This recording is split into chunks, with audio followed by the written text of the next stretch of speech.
Okay, so we are going live now.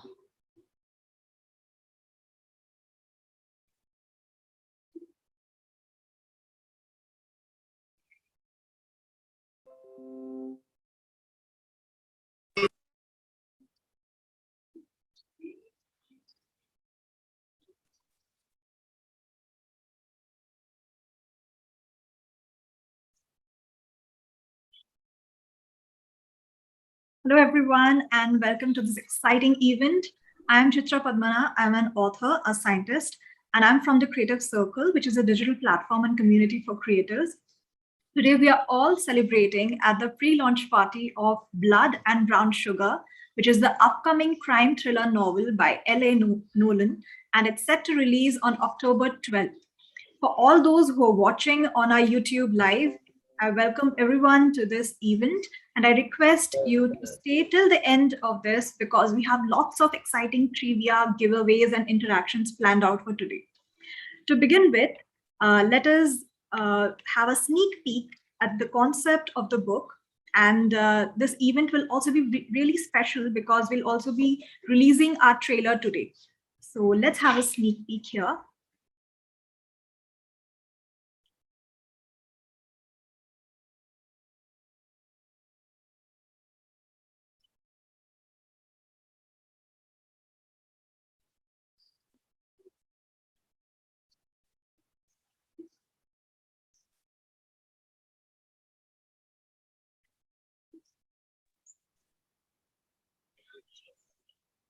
Can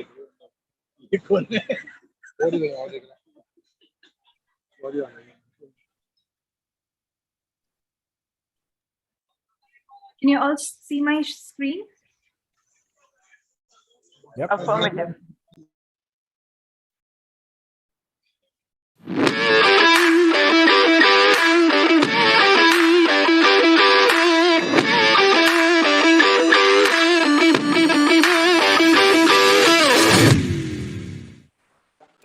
So here comes the trailer.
Okay, so this was the trailer for Blood and Brown Sugar.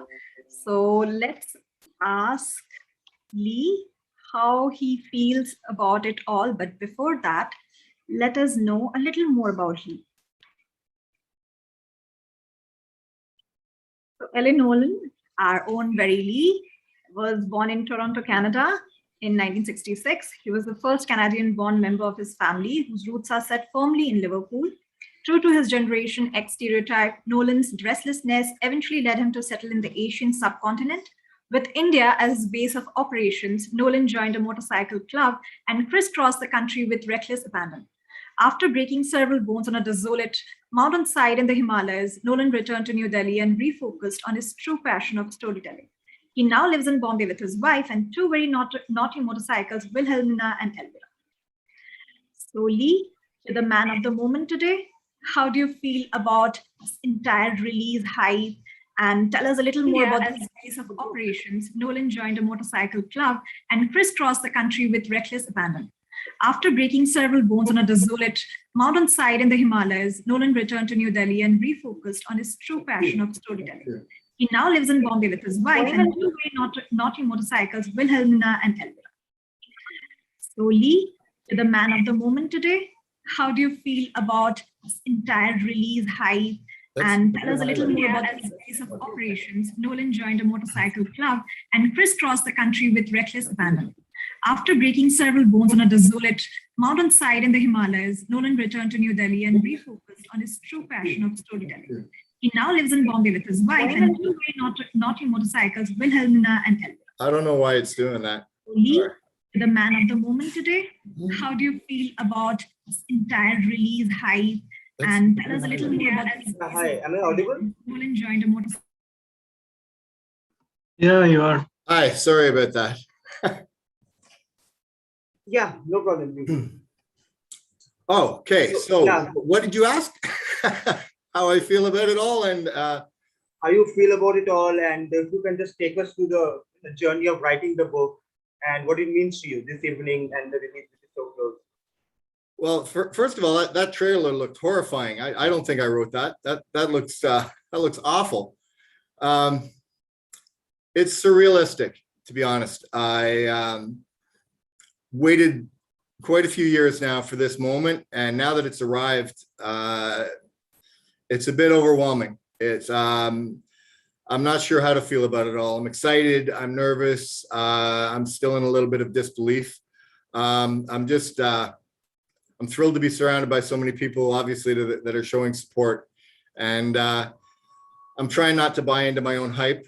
You know, it's been a grueling 2 weeks of marketing, and I didn't ever expect the business side of writing, I suppose, to be as tedious as it is. So the last 2 days, I've actually been able to relax and sort of let it all sink in, and it's amazing. I feel on top of the world, and I just can't wait to get this thing out into your hands. So how did you come up with the idea for Blood and Brown Sugar? What was the seed of that thought that started it all? The first very basic concept. Well, my primary motivations, I mean, I've gone on record as saying that basically I write to get chicks. You know, novelists are the rock stars of the literary world, and that's my primary motivation. No, it was when I was writing, when I first came to India and I joined India Bull Riders. The first 2 years I was with the club, I did around 60,000 kilometers. I rode relentlessly with Sandeep, who should be here somewhere, through the country. And that's an awful lot of time inside your own helmet, and an awful lot of time in hotel rooms or, you know, campgrounds at night. And it was during that sort of extended period of riding. And I was blogging at the time. I was blogging about certain things that happen on rides, but they were just little bits and pieces of particular rides. And it was during those rides that just the story started to come together in my head. Just how and unless you've done a sort of a trip like that, it's hard to explain. But how you sort of become one with the landscape that you're riding through, how you get in tune with your bike, and it was that power, that feeling of sort of wanderlust and emotion that really set the seeds. And then from that, it was just a matter of finding a story that went along with trying to convey those feelings. Great. And the title is pretty intriguing, Blood and Brown Sugar. It's stylish, it's catchy, it's got a ring to it. It's pretty intriguing. Did you always have the title, or did it come later on? That was it's funny. Somebody asked me that question the other day, or I might have seen it on Twitter. If you use a working title, or do your title stick right from the start? Yeah. And quite often I have a working title, but it doesn't make it to the end. Something will present itself during the course of the writing, a turn of a phrase or a catchy event. And to quote Stephen King, my muse bird will just shit on my head. And I don't question it too much. I just, the title will jump out and I'll use it, and that'll be it. But with Blood and Brown Sugar, it was very specific. I had the title before I'd even come up with the concept. And well, that's not entirely true. I mean, I knew roughly what the book was going to be about, and it stuck right through. And it's not as mysterious as it seems. Blood simply refers to the brotherhood bonds between the bikers within the book, and the violence, of course. And brown sugar is just, it's heroin. So. Cool. I just like to add something here that I'm a professional editor and I've been editing a certain work of Lee for some time now. And yesterday, I remember I sent a message to Chitra saying that I'm a fan of Lee now. So the writing is so good. So I personally am looking forward to reading Blood Brown Sugar a lot. Thank you. So, Chitra? Yeah. So great. And let's see another sneak peek of this book. I hope it's not as terrifying as the first.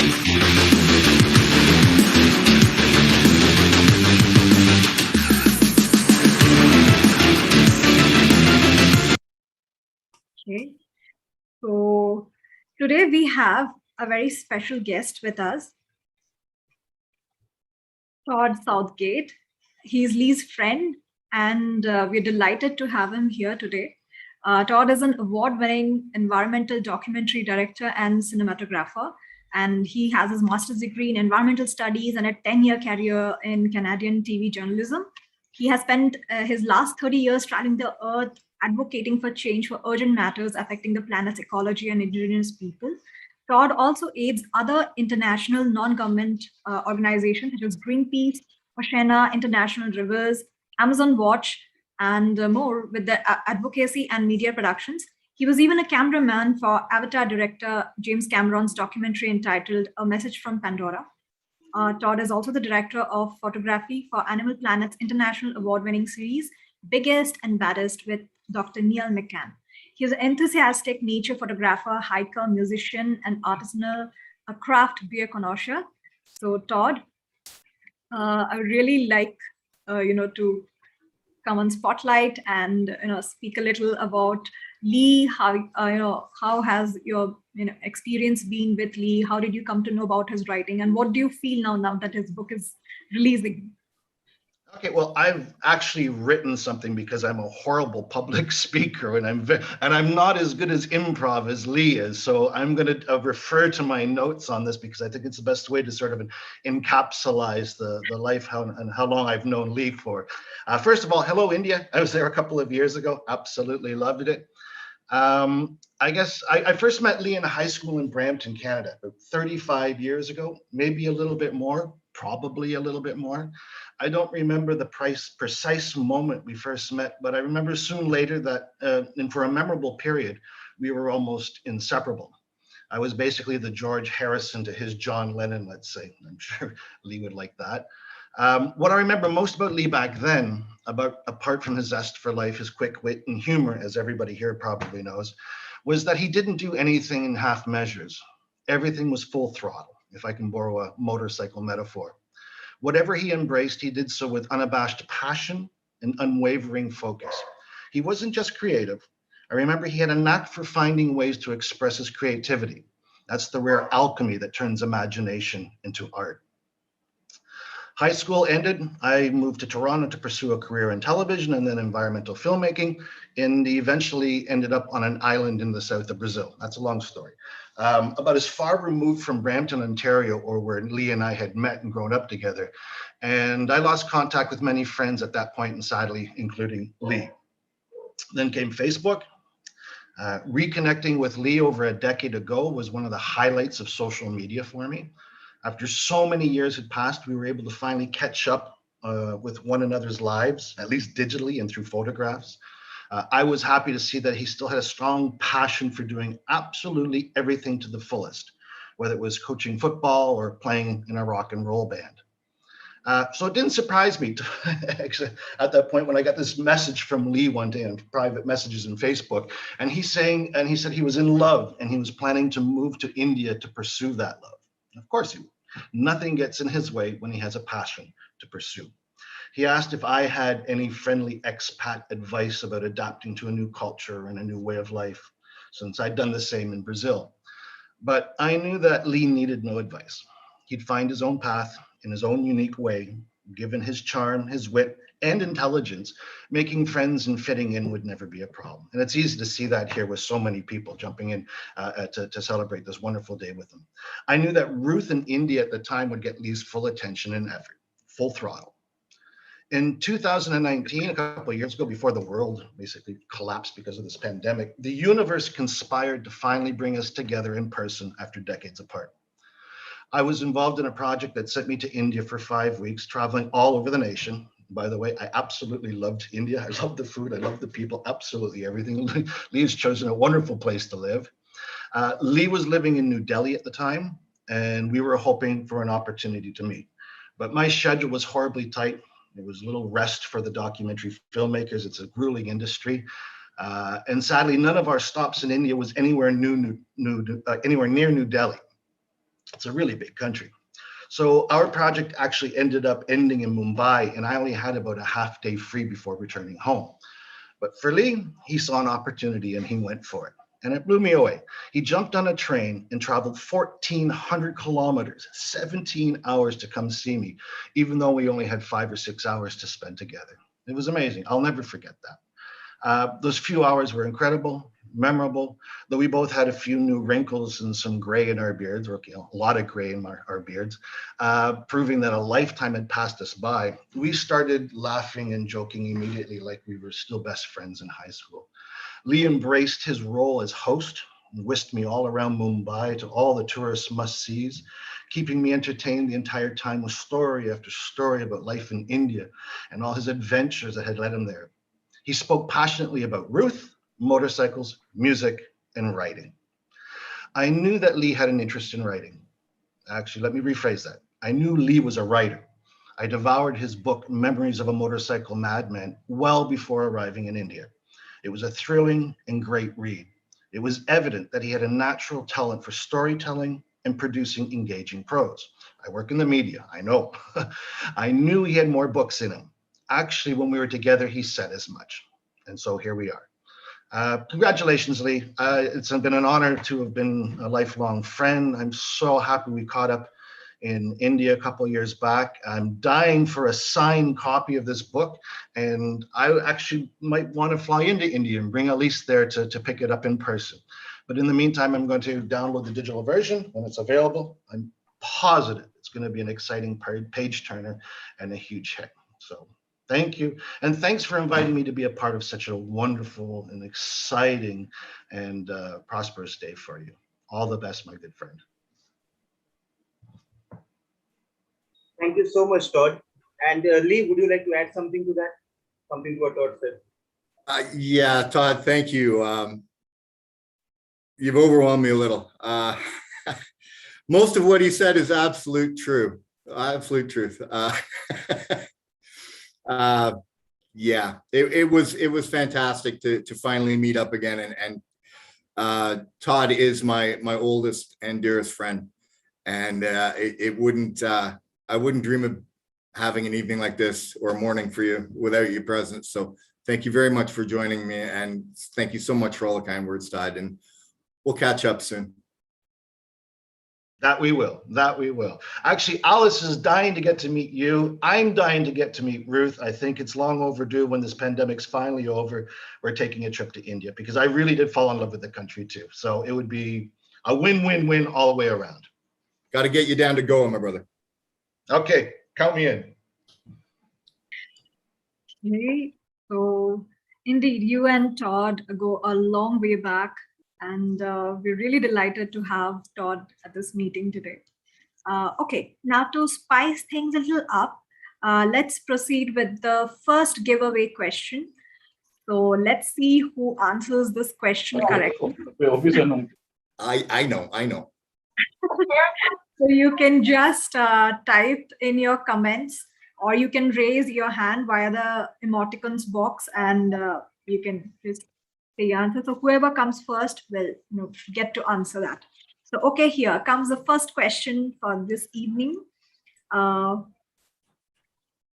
What kind of motorcycles does Lee have, and what are their names?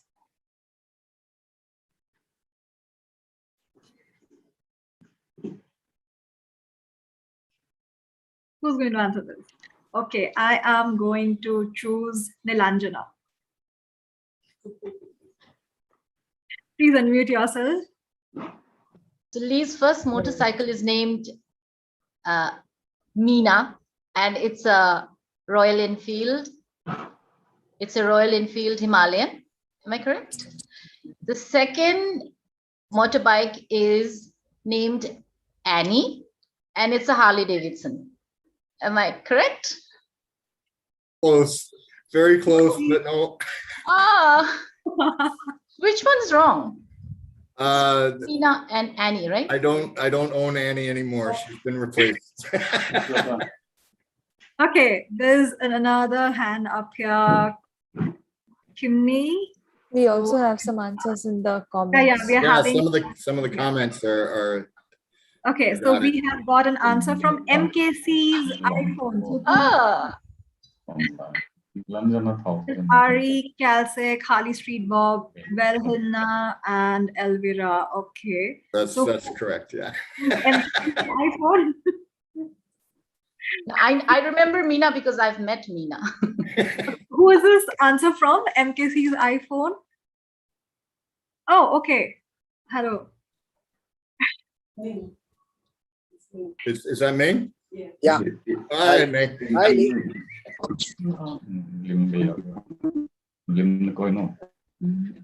Hi, Sue. Congratulations. You win a Kindle copy of Lee's novel when it releases on October 12th. So thank you so much. So Lee's two motorcycles are named Velhilna and Elvira. Wow. I'll need a hard copy too.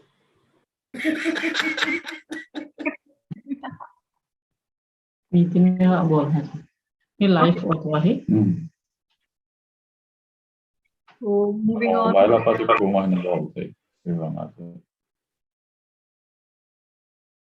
Okay.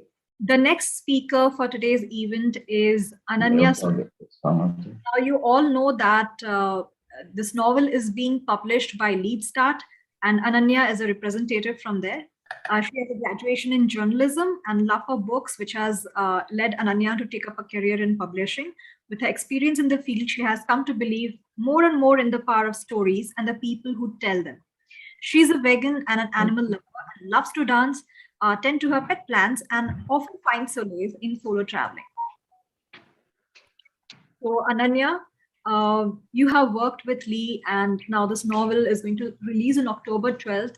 I'd just like to ask you, like being from Lead Start, how has been the entire experience, from the entire journey that you have experienced through this book? And as a publishing house, what are your expectations from this book, and what do you consider as the highlights of Blood and Brown Sugar? Okay. Good evening to everyone. I'm so happy to be here as not just representing Lead Start, but also as someone who's been part of the publishing journey, part of this journey with me for the past months. And I would not at all be exaggerating when I say there have been so many ups and downs, differences of opinion, challenges, specifically with the cover. There have been a lot of discussion. But just like the story of the book, I would say that it's been an absolutely thrilling ride. And Lee, through all these months that I've known him, he's been extremely patient, level-headed, practical, and extremely supportive. He's been very trusting of me, of Lead Start, and I think that's one of the reasons why the book is what it is today. And it was, I very distinctly remember the first ever call I had with him, and it was so evident, like right from that first call, how special the book is to him, how much he values it, and the attachment and passion that he had for the book, had for the story, and had for the characters that he's created, reflected every step of the way. And I think that's what makes the book really, really special. And talking as the publisher, like as a representation of the publisher, I hope Lee's association with us continues for his further books also, because selfishly I want to work on the sequels as well with Lee. So I hope this continues. And so Lead Start, over the past decade, we've been publishing books of varied genres, different authors. But Blood and Brown Sugar will definitely be a very, very special one for us. It will definitely be a special one for me. I'm sure that it will be a milestone in my career. And I would say, this genre of action thriller, crime action thriller, is could be one of the most difficult ones to write, because we are so used to consuming content in this space visually, rather than through words. So this is not at all an easy feat what Lee's done, and managed to bring up such a thrilling narrative, and to bring this edge of the seat effect in throughout the story, weaving so many subplots, so many characters and all that throughout the story, and keep the readers engaged, is something that's amazing. And I'm just very glad that I got to be part of this journey with you. And we are very we are looking forward to a great launch. We are sure that this is a genre, this is a book that will be consumed and enjoyed, not just bought, but actually enjoyed by a lot of readers. And yeah, so I'm sure, like, people are going to enjoy it. So it's been wonderful, and I'm just as happy and excited and over the top as Lee said, and just as yes, yeah. Thank you for having me here. It's great, Ananya. And Lee, what do you think about, the entire process of publishing with Lead Start? How has the experience been? Well, in complete honesty, I didn't know what I was in for. This is my first traditionally published novel that Memoirs of a Motorcycle Madman. I published myself, and Lead Start picked this book up, and right from the start, it was all a new experience. I was sailing uncharted waters, and like any profession, like anything, or any process, and with me being I'm an impatient man to begin with, and I disagree. I was very anxious, and being in unfamiliar waters, it made me a little well. I was anxious, and but I do have to say that at the end of it all, now every step of the way was worth it, and traveling through the different departments. I mean, starting with when you get your contract, and then with the pagination and the editing, and the editing was horrific. The cover design, and then onto the marketing and all that thing. But Ananya was a rock for me, and through the entire process, no matter which department I was dealing with, I could always email her or WhatsApp her, and she would calm me down and assure me that it was going to be okay. And no matter what the situation was, especially with the editing, there was some really rough spots. She made it okay, and I'll be eternally grateful. And I guess due specifically to her, my first experience with a publishing house anyways has been fantastic. And yeah, the sequel's done. I'll email you on Monday. Lovely. Okay. So now we come to the second question for the giveaway. Here we go. Lee returned to his novel writing after being laid up after a motorcycle accident. What country did it happen in, and what did he break? There are 2 questions. Raise your hands and start typing in the comment box. Okay, so we have already got some answers. We've got all the right answers, but We've got not all all the together right in the answers. same spot. Everybody knows that it was in India, and he broke his leg. Someone is saying that he broke his ribs. What did you break, Lee? All the pieces are there, but the country and the part aren't in the right in the same answer. So was it the leg, or was it the ribs? It was my ribs. Okay. I think so. Shenoj has got it correct. No, because it was in Nepal. Oh, okay. Oh, okay. So, yeah. So PB Flash, Suman, she has got the correct answer. That is, it was in Nepal, and he broke his. No, I didn't break. I broke my ribs.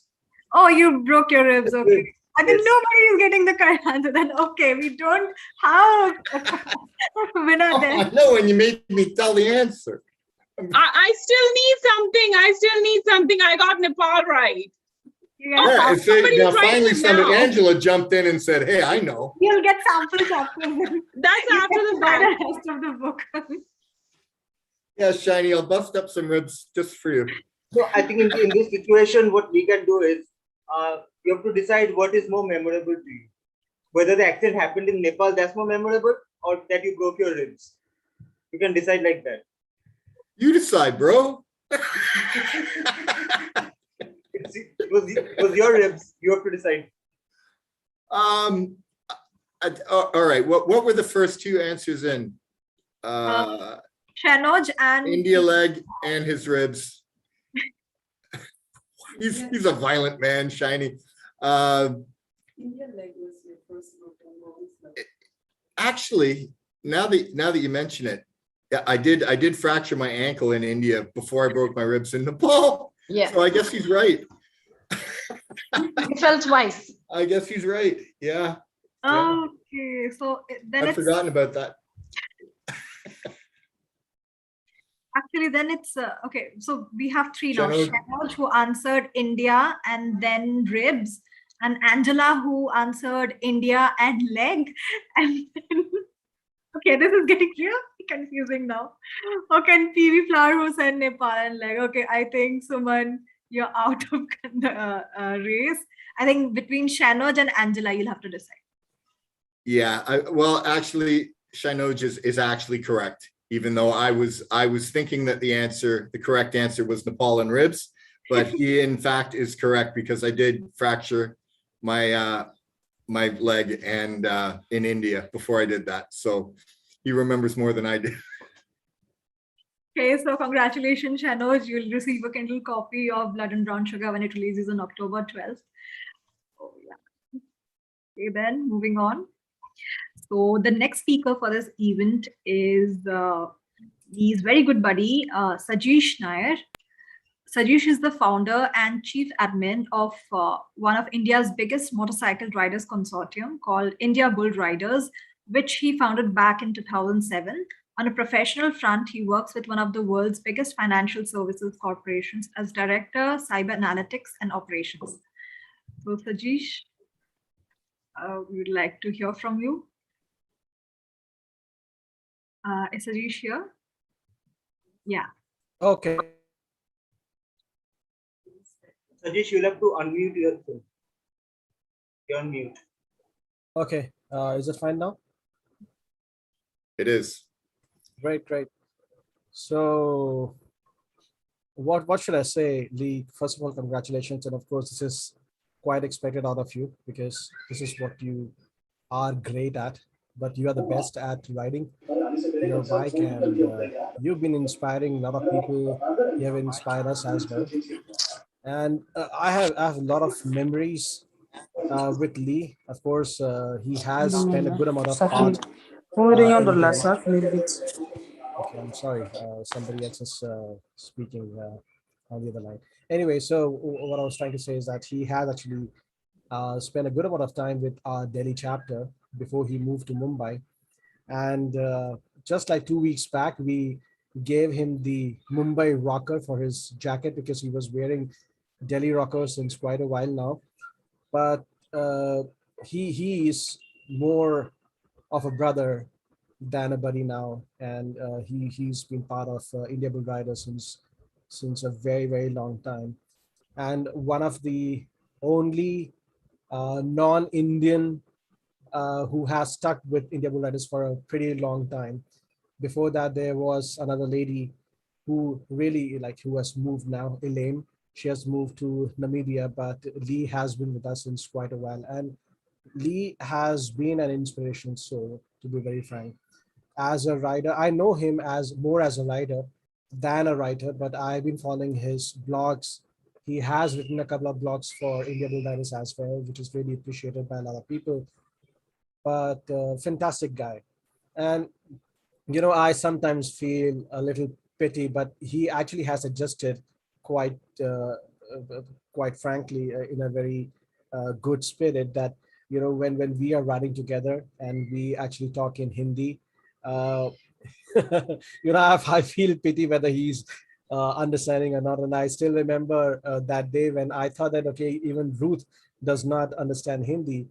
So we were talking about certain stuff, and suddenly, Ruth actually started responding in Hindi, and that was a big surprise. And that's why now I'm a little bit careful, because we cannot we cannot use swear words, or we cannot say anything against Lee in Hindi, because he pretty much understands a lot of stuff. But uh, now I do not feel pity, because he has adjusted himself in this environment pretty normally now.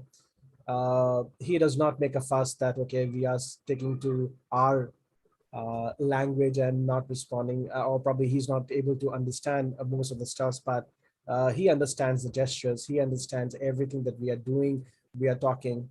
So that is more about Lee. When it comes to writing, I really appreciate the way he writes. I really appreciate the way he manages everything. He's always with us. He might just make sure that he's not leaving anyone behind. Always one of the packs, one of the true essence of the pack that we have when we call us India Bull Riders. And as far as his writing is concerned, uh, very meaningful, very clear, and up to the point. And of course, the gentleman, his one of the best friends. When he was talking in the very beginning, he had actually said certain stuffs with which I completely agree. And that is the whole reason I actually proactively offered or asked Lee to write for India Bull Riders as well, whenever he gets time. I'll not take much time, to be very frank. I will be waiting for the book, for both the Kindle version and the cover version, for both, like the print version for both, because I have actually started reading of lately. I was never ever a good reader myself, but I have actually started doing it. I have actually purchased a Kindle as well. And of course, I think that Lee's book will be the sixth book that I will definitely download and read. And I will definitely purchase it.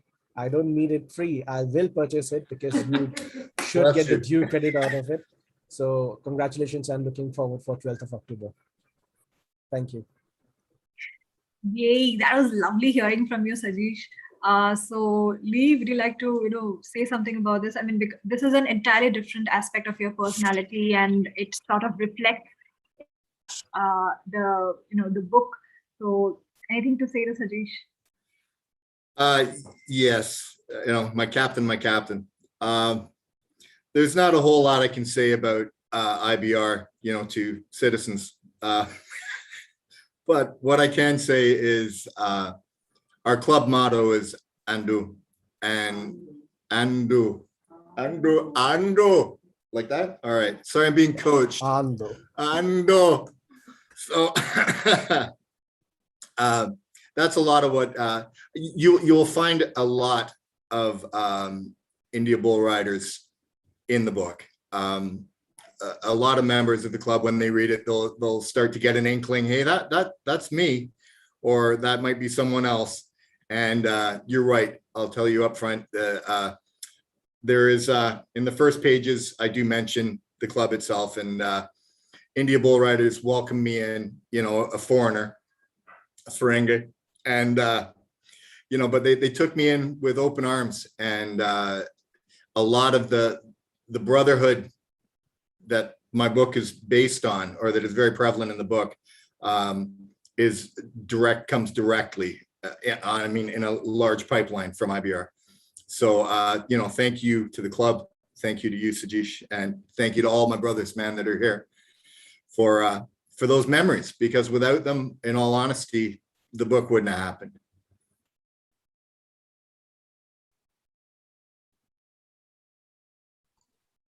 So let's move on to the next question, and this one will be a visual round. So let's see who's been watching Lee's feed.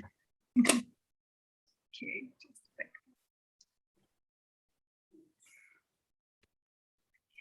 second. So who has said this dialogue?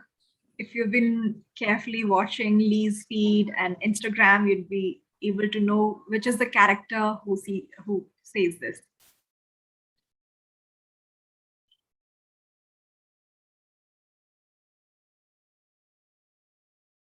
Okay. Do we have some answers?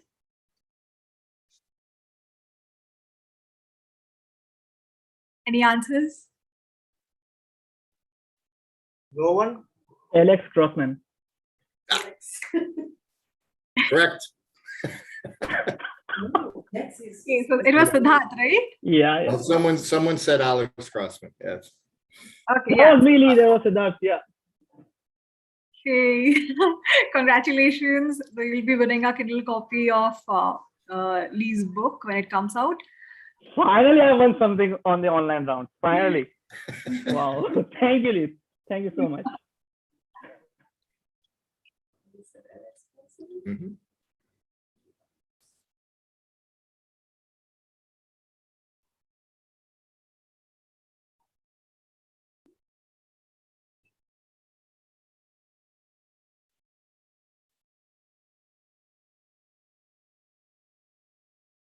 Okay, so Lee, Yes, I am here. would you like to talk about your main character a bit? Because the main character, the characters, I think there are two protagonists that you have. They're really interesting with all the snippets that you've been posting and that you have been posting. So would like to enlighten us about the main characters, where did the inspiration come from, how did you envisage them? I'm glad you brought that up. Actually, the main character is Alex Crossman, and he's a young man from Canada who, through a chain of unfortunate events, finds himself having to ship heroin through India. And the novel is based, and when you asked earlier about, excuse me, when you asked earlier about the seeds of the novel, what the driving force was behind the novel, it's basically it's the reverse of a rags to riches story. I wanted to deconstruct someone, and that's the basic essence of the novel.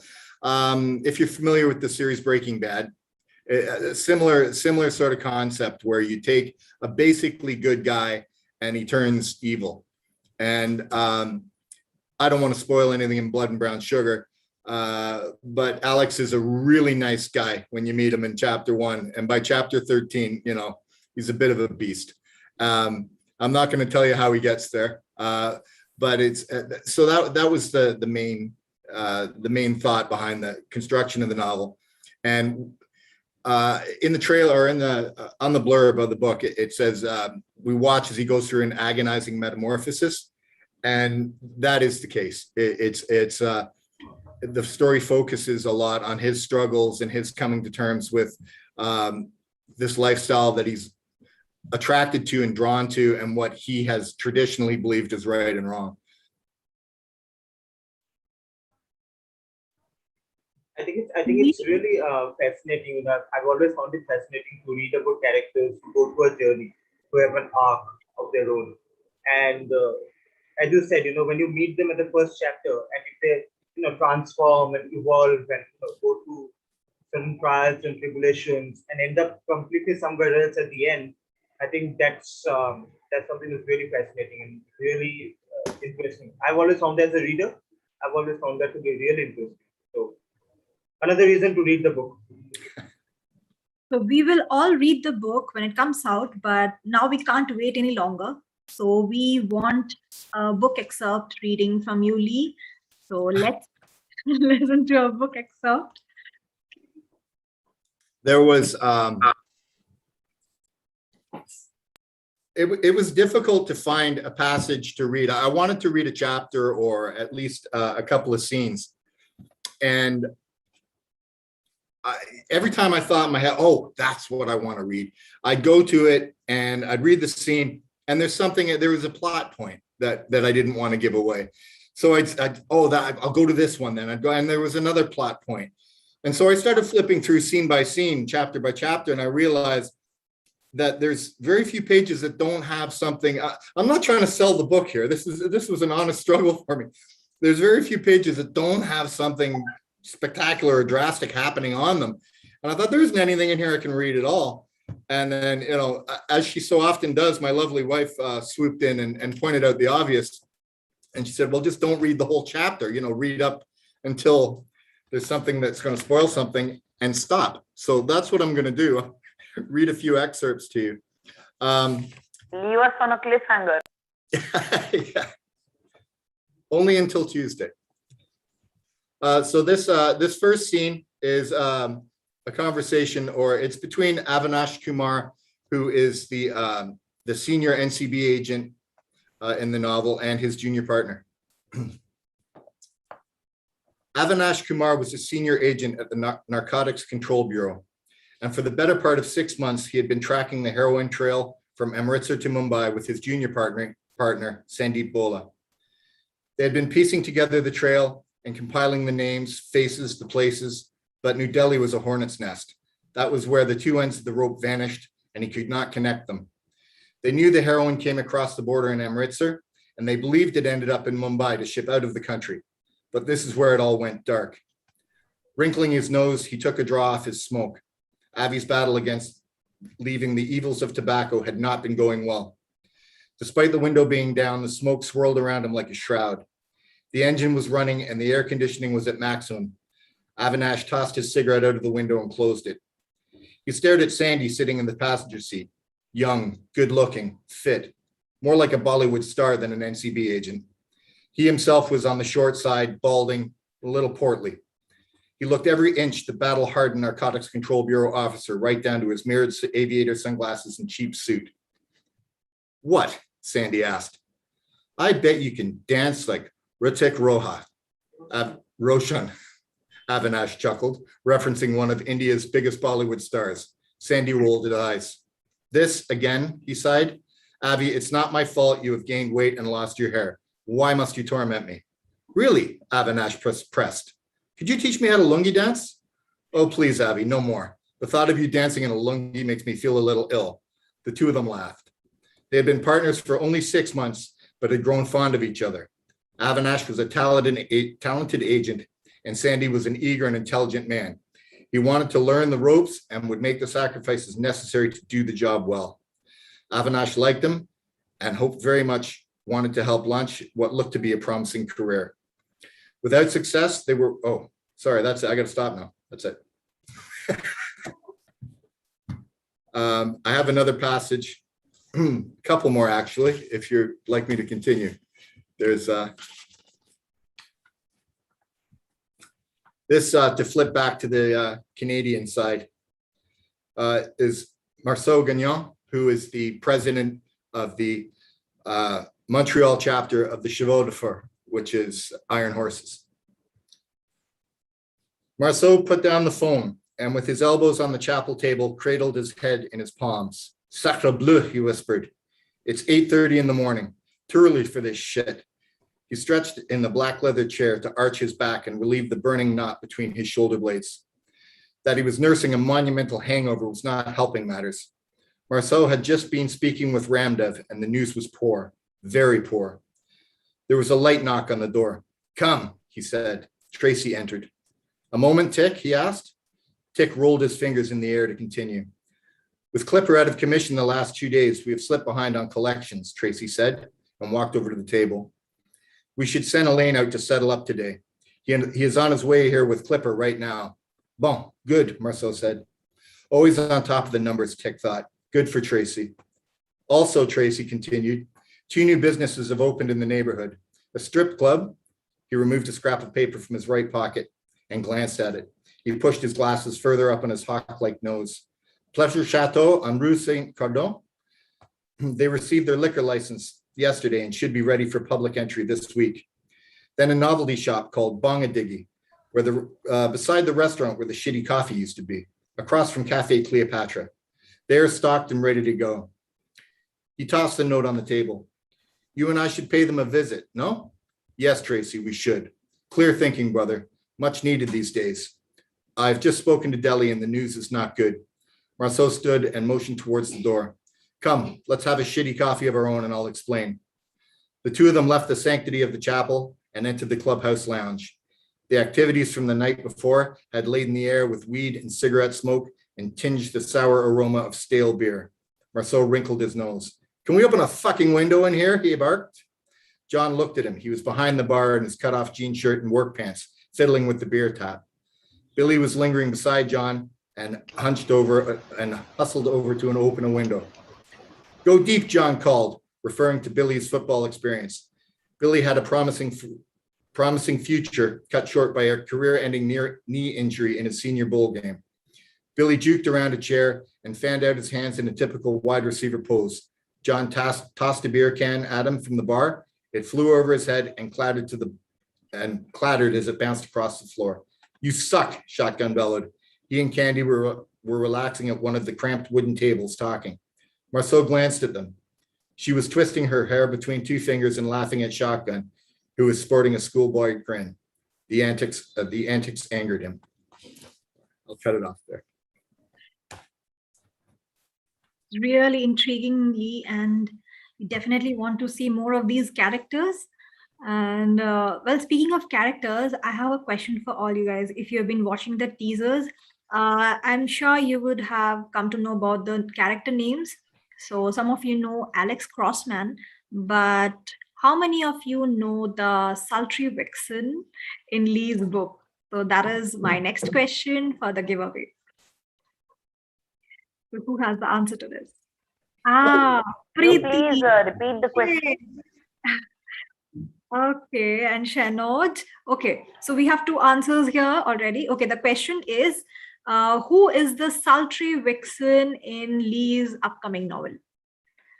So we have two answers already. Anyone else wants to answer?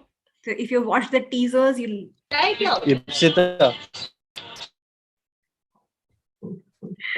Yes, so it is Ipshita Chaudhary, but so Preeti, she's answered first in the comments box. So congratulations, Preeti, you win a Kindle copy of Lee's book. Okay then, now I have a special video for you, something that you'll really relate to. Just a sec. This was from Lee's own motorcycle ride. Yeah.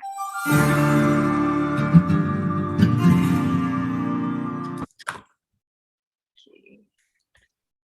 Still loading. Sorry.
Okay, so now that you've watched this, Lee, what is the story behind this video? That was my last ride up to Delhi, actually. That was on the way back.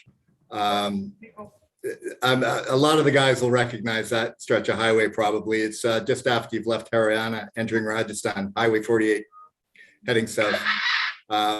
It's a popular route for us when we make the trek down south. And for those of you that were paying attention, you'll notice that my speedometer did hit 170 kilometers an hour, just saying.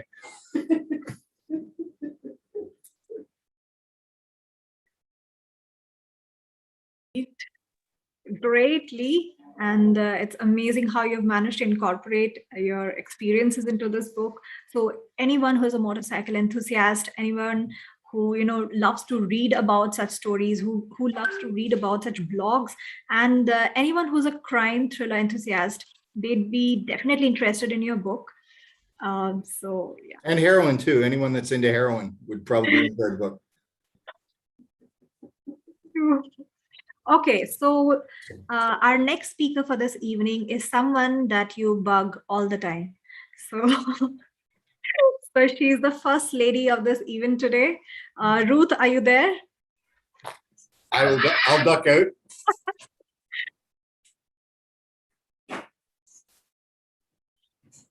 Hey, Ruth. We just I'm introduced. here now. Sorry.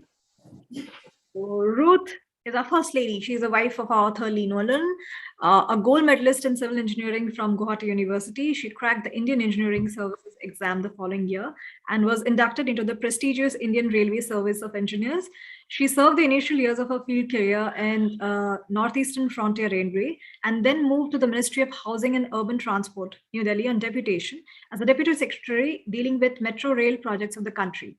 On returning to her parent cadre, Indian Railways, she served as a director in the Ministry of Railways, New Delhi, and dealt with suburban and metro rail projects. Ruth has also received several awards during the course of her career, including a national award in 2017 for outstanding service. She now serves as the chief engineer in Mumbai Railway Vikas Corporation, a PSU of the Ministry of Railways. For recreation, Ruth enjoys cooking, exotic cuisine, gardening, motorcycling, singing, and is also an avid reader.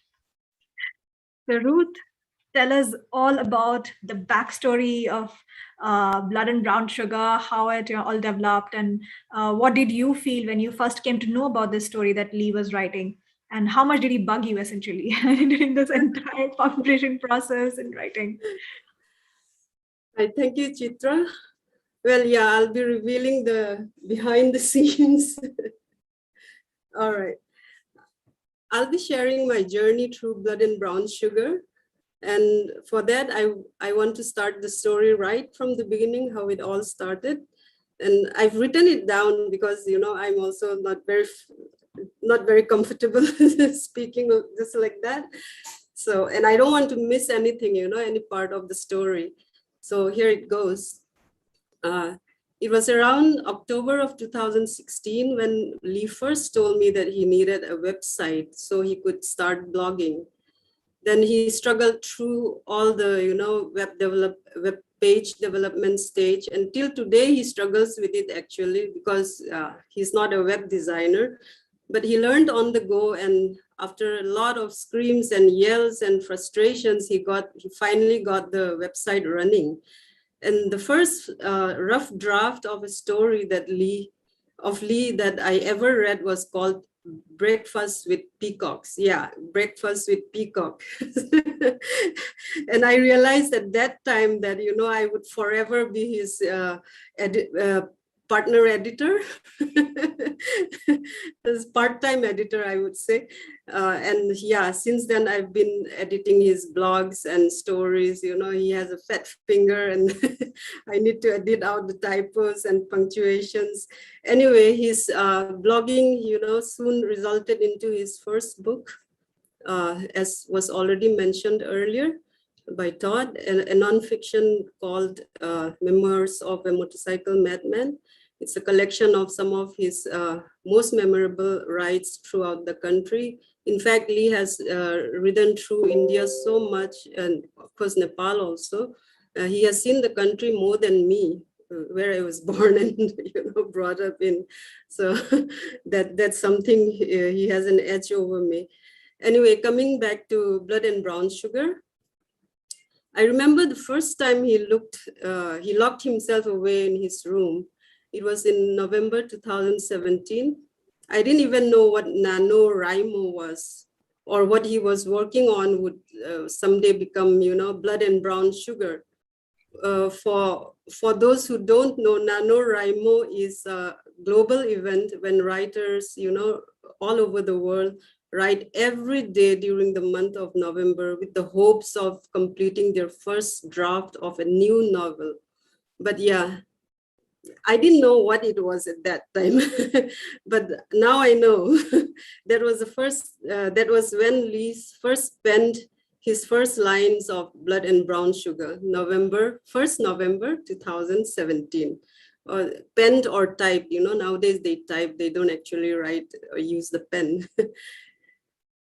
He was so keen on finishing the book. He even carried his laptop on our trip to Singapore and Malaysia in December 2018. I was there on business, but he would be working away on the book while I was out on business the whole day. And I think it was then, in December of 2018, that he finished the first draft of Blood and Brown Sugar.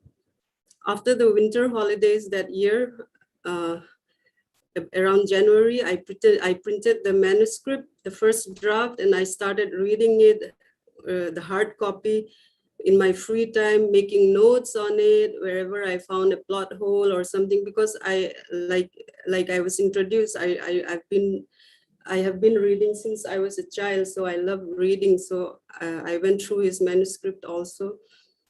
After I completed that, it was then his turn to read through his first draft, the manuscript copy, with my notes written on it. And then he was supposed to rewrite the parts that needed rewriting. And then something happened after that. And this is what I really wanted to talk about today. During that time when Lee was reading the manuscript with my notes on it, like Todd already said, he had to, Todd came to India and to Mumbai actually, and we were living in Delhi at that time. And since it was a great opportunity for them to meet up after decades, I think, we decided that Lee would take the train. You know, we lived near New Delhi railway station, or my quarter was there, and we were there. And it was just an overnight journey. So we decided Lee would take the train down, the overnight train, spend the day with Todd in Mumbai. And then, you know, without spending the night in Mumbai, he would take the overnight train back to India.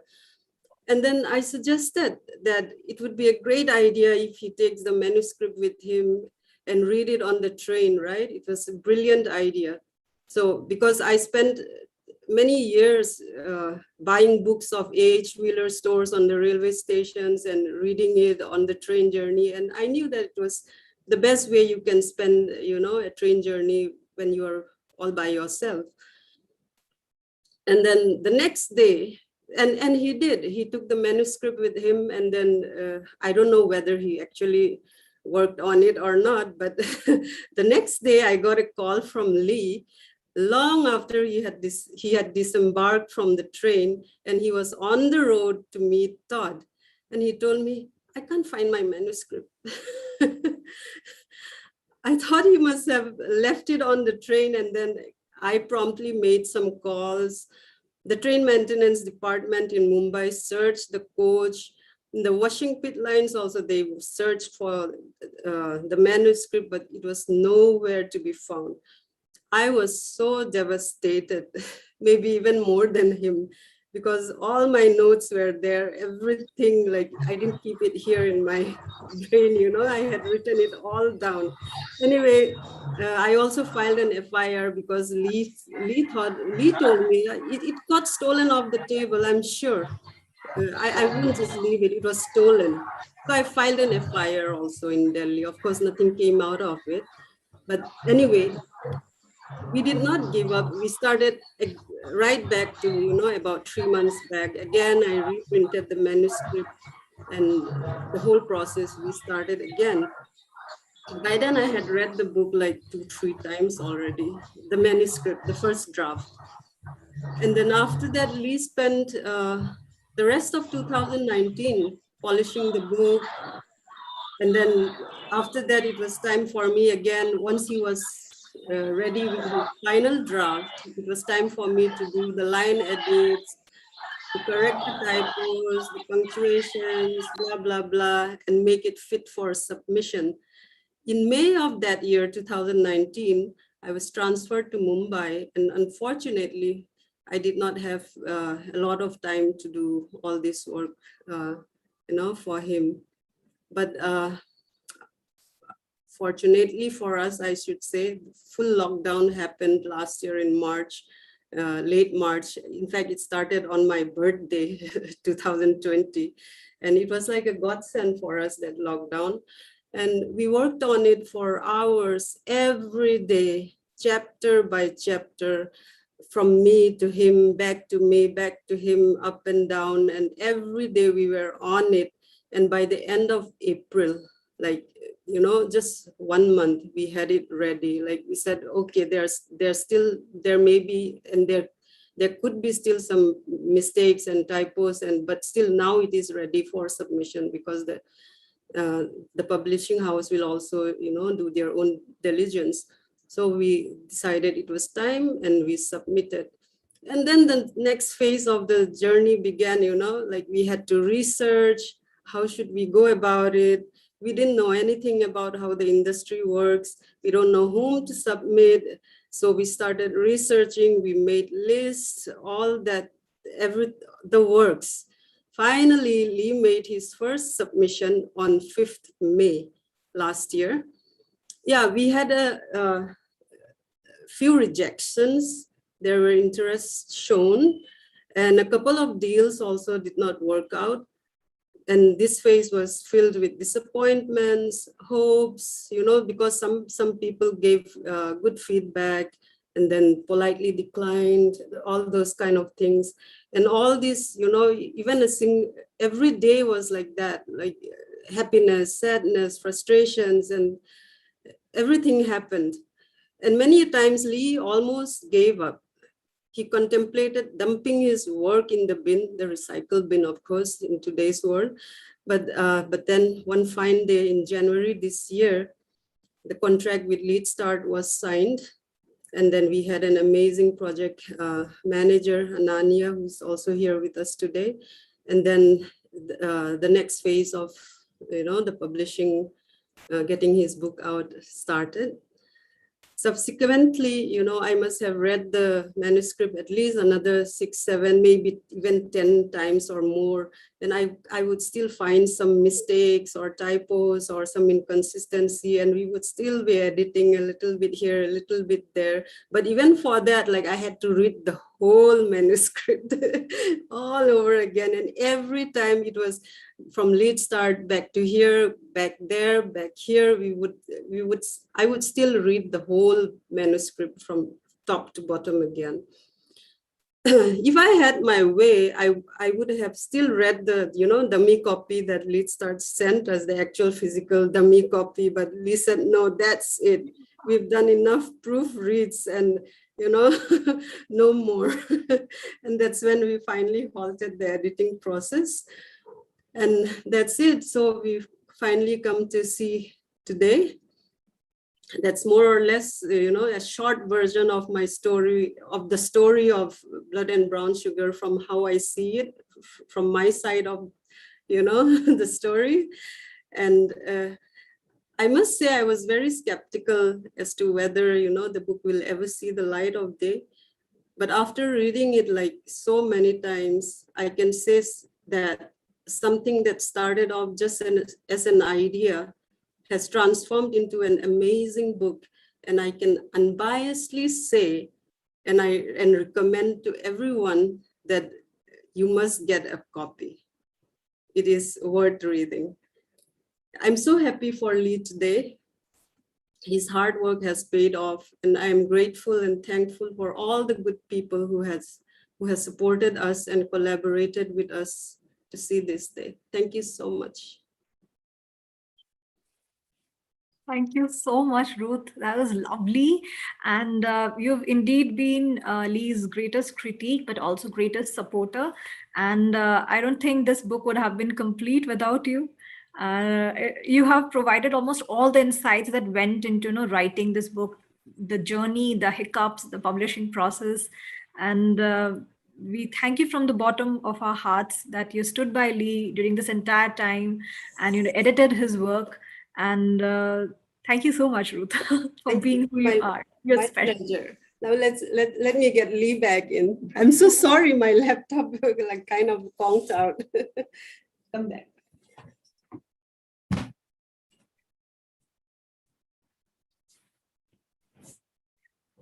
reliving that losing the manuscript thing. God, I got all choked up again. I had to take my tie off. Sorry, sorry.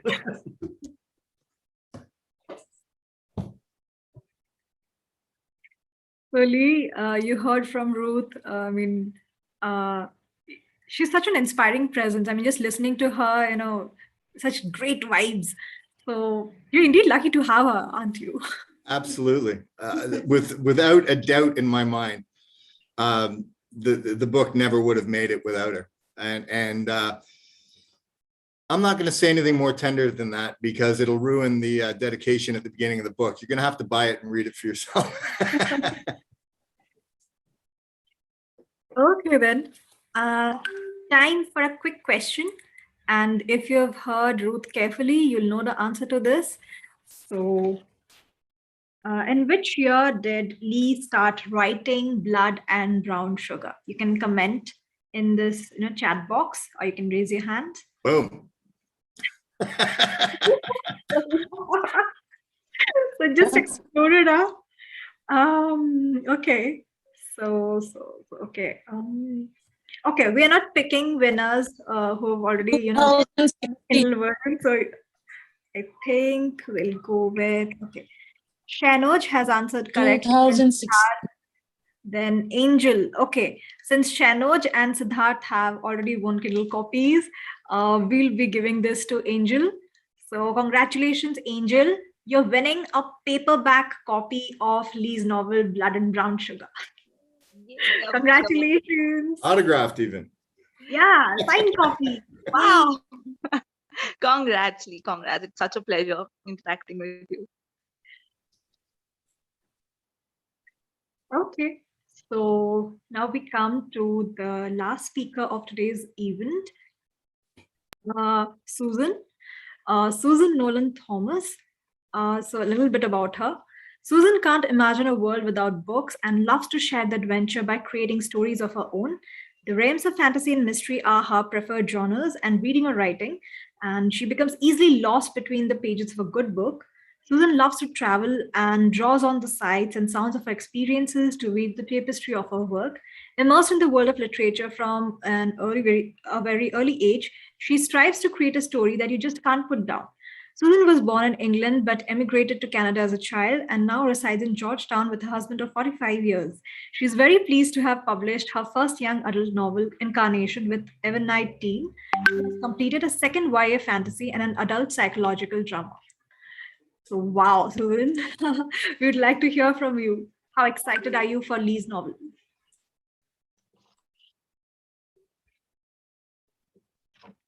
Good evening. It's a real pleasure to be here. It's evening for you, but here in Canada, it's still, 11:30 in the morning. And I have to start by saying what an absolute pleasure it is to be included in this event, and a thank you to the Creative Circle for including me. It's a real honor. As a writer, I enjoy the experience of joining in the successes of my fellow writers, even if it is the little brother who tormented me relentlessly when I was a child. I've been immersed in the world of literature, reading and writing my whole life. And my career as an educator, a public school librarian, school administrator, they've provided me with exposure to books and children that's really inspired and motivated me. The world of fantasy was the frame for my first novel, Incarnation, and I've completed 2 other manuscripts since then, and I've always believed that a story becomes better when you share it. Lee has also written since he was young, and he's had numerous successes with his work, including blogging and short stories included in magazines and anthologies here in Canada. As I'm sure you all know and have noticed, he's a very creative individual with many talents, which embrace not only writing, but playing the guitar, the sitar, singing, songwriting, and more recently, acting. I like to draw on my travels to enrich my craft and thoroughly enjoyed my visit to your beautiful country in 2013.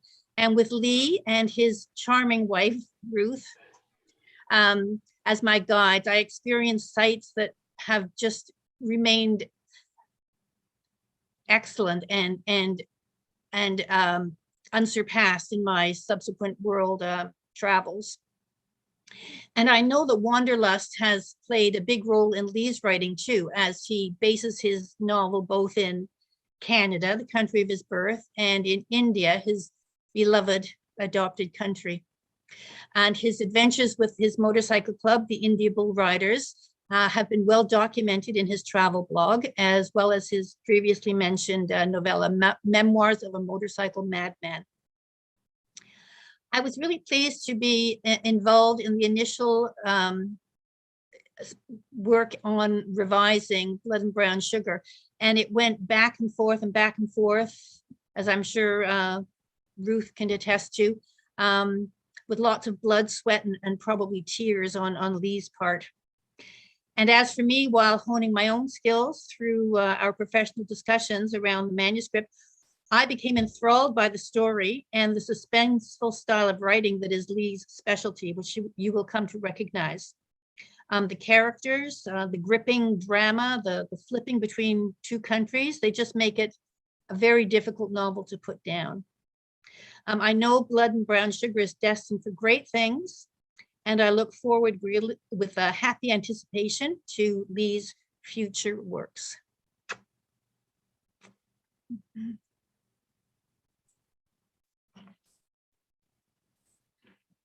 Thank you so much, Susan.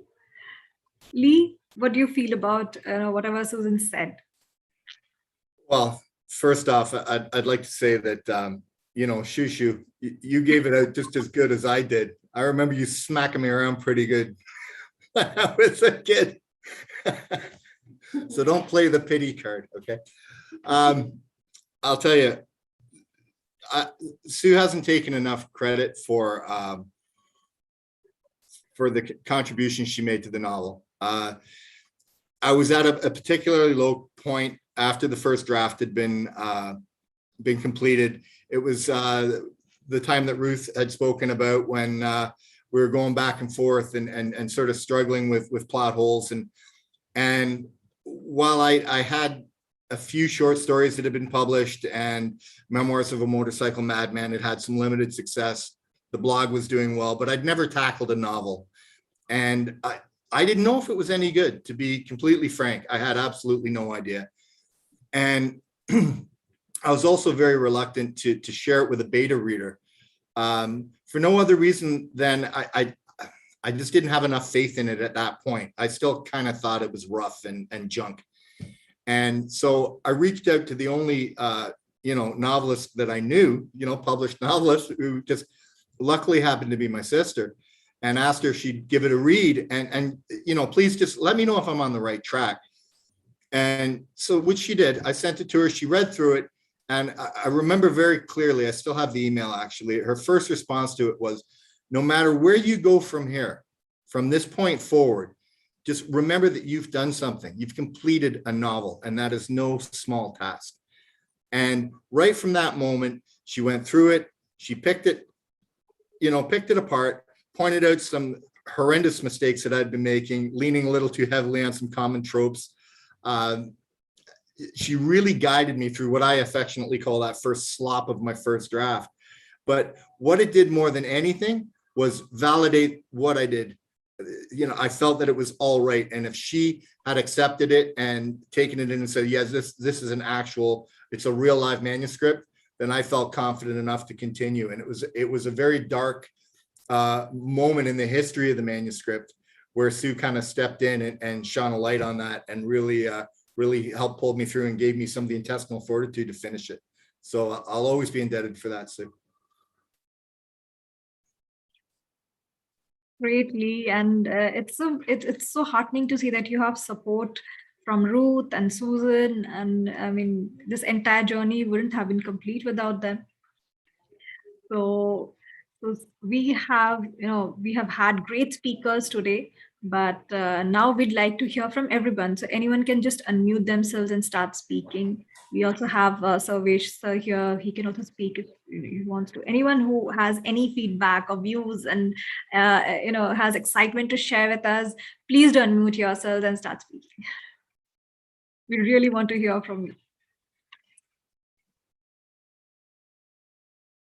So the paperback Oh, Chandrayan, no, go ahead. That's fine. thanks. The paperback and Kindle are both out on 12th, right? That's correct, yes. Good. I'm ordering the paperback as soon as I can see it available.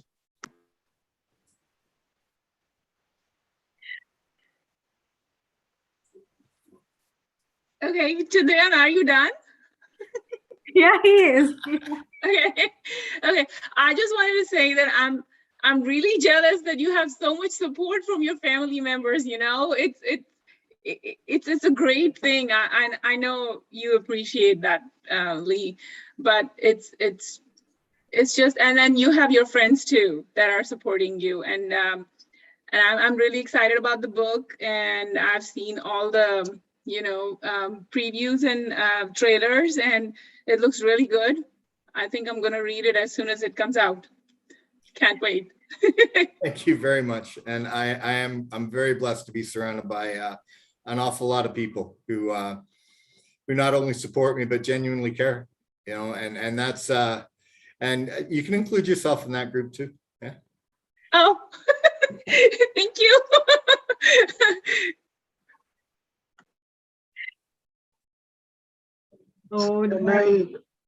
Who was speaking? Yes, Chandran, go ahead. So after all this, can I just sum this whole event up? So Lee, from the bottom of my heart, if after all of this, your book should not suck. Yeah, here's the hoping, brother.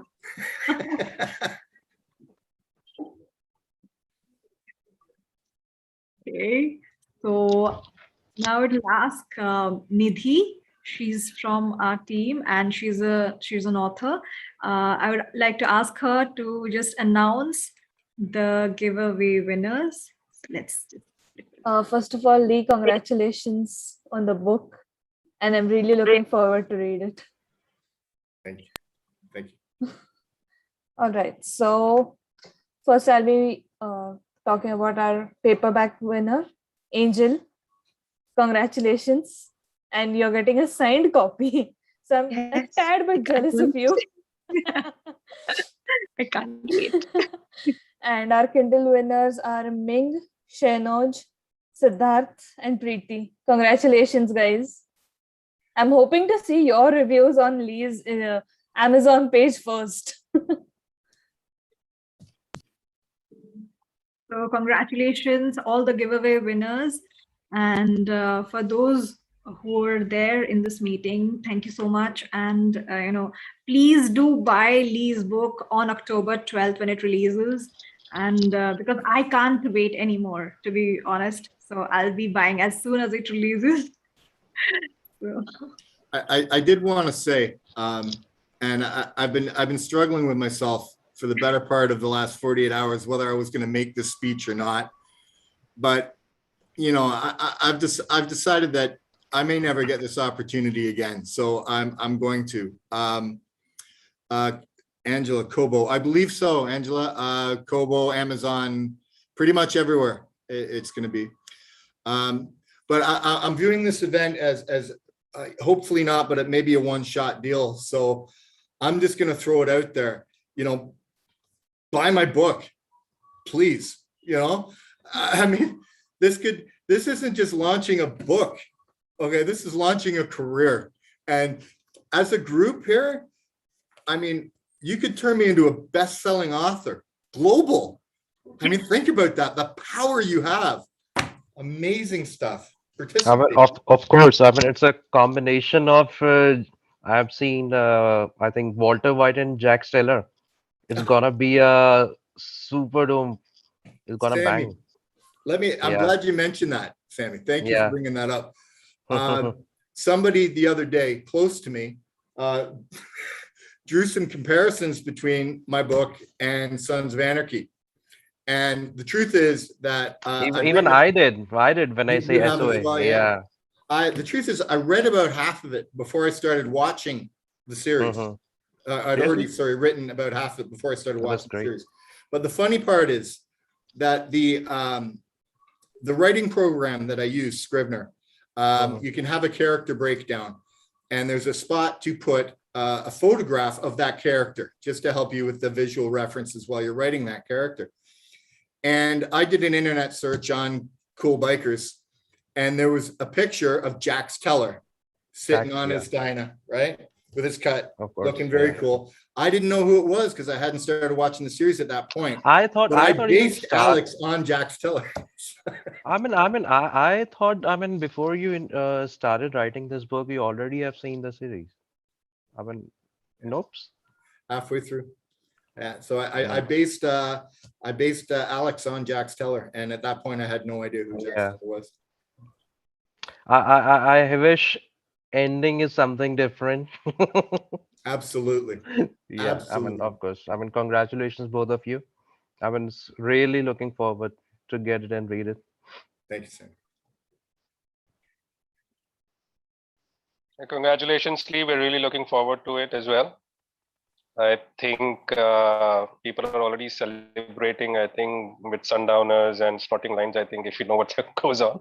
But yeah, we're all looking forward to it. And I mean, knowing you, knowing the blogs that you've written, we're sure that it's not going to suck. I think all the best, man. I think we are already celebrating. Thank you, Shani. Thank you, man. Lee, you're multi-talented. I've seen you sing on stage. Now we have to read your book, and I wish you best of luck for all your future books too, not just this one. Thank you so much, Jim. Thank you. Yes, so I guess does anyone else have to say anything really about the book? Hi, Uncle Lee. This is Nana. Hi, Nana. I can't wait to read your book. Congratulations from all of us. Are you old enough now to read it? Yeah, I'm old enough. I know that. Congratulations. I know your love for riding a bike.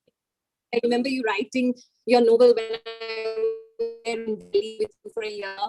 It's amazing. Congratulations to Ruth Marcel. I know she has been always behind you, helping you out with editing, reading your book at a lot of. Congratulations, Ruth Masi, to you as well. We are all rooting for you. Cannot wait for your new. Thank you, Nana. Thank you so much. Yeah. Hi, this is Sarvesh from Delhi. Hello, Sarvesh. Thank you for coming. Yeah, I'm there, sir, always. And what I want to say is that I am one person who has known at least Ruth ma'am very closely. And she is the one whom I respect the most, along with the dynamic person whose book is coming. So whatever I have known, the best thing of these two people is they are so down to earth, they are so connecting, and they are so versatile. So I pray that whatever you do always goes for the best, and it always comes out in best of the way for you and all of us. I can promise that we all are with you, and whatever we can do to make this book popular, we'll share it, we'll buy it, we'll take it to all our known and ensure that this becomes one of the most successful books. I pray for that, and I'll definitely do my best. Thank you so much, sir, for giving the opportunity to be there. Thank you very much, Sarvesh. I pray for that too, actually. Okay, so we've come to the end of this wonderful evening. So thank you to all our speakers, Todd, Susan, Ruth, Sajesh, and Ananya. And thank you for attending, everyone who has attended, who has spoken, Chandrayan, Sarvesh, Suman, thank you so much. please go and buy the book, Blood and Brown Sugar. And please also, for anyone who's watching the YouTube live or who's going to watch the video, once it's upload is going to stay perpetually. So whenever you come across the video, please buy the book. And thank you, Lee, for writing the book and for doing such a great job with it. Thank you so much. And thank you, Chitra, Nilandri, Creative Circle, all of you involved. You've been a wonderful support mechanism, and it's been amazing. And of pleasure, course, Lee. again, Absolute pleasure. and of course, again, to Ananya, you've been my rock at Lead Start. Thank you so much. Thank you everyone for joining in. And we've come to this end of this event, but the excitement does not end here. So in fact, it begins on October 12th. So stay tuned for more exciting updates. And please do go buy the book on October 12th, because Blood and Brown Sugar is going to be phenomenal. It's going to be available in both Kindle and paperback, and it's going to be available worldwide, across stores. So please do get yourself a copy, because it's going to be one hell of a ride. Thank you, everyone. And Lee, would you like to say something? Final call to action? Yeah, I would actually. I think I just spotted something that went by in the chat. Congratulations, Dad. My son is here, which is fantastic. Surprise. Hey, buddy. Thanks for coming by. Oh, no problem, Dad. It's great to be a part of it.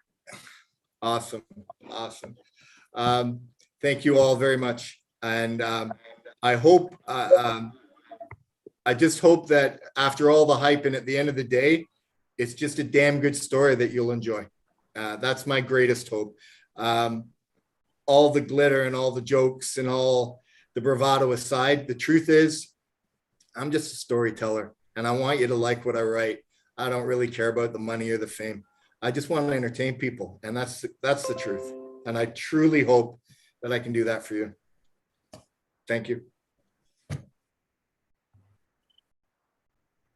Thank you, Lee. So please do go buy the book, and don't forget to like, share, comment, and subscribe to our channel. Share this video so that more of your friends and family come to know about Lee's experiences, about this book, and just shout out from the rooftops that Lee's novel is going to release on October 12th. So see you, everyone. Good night.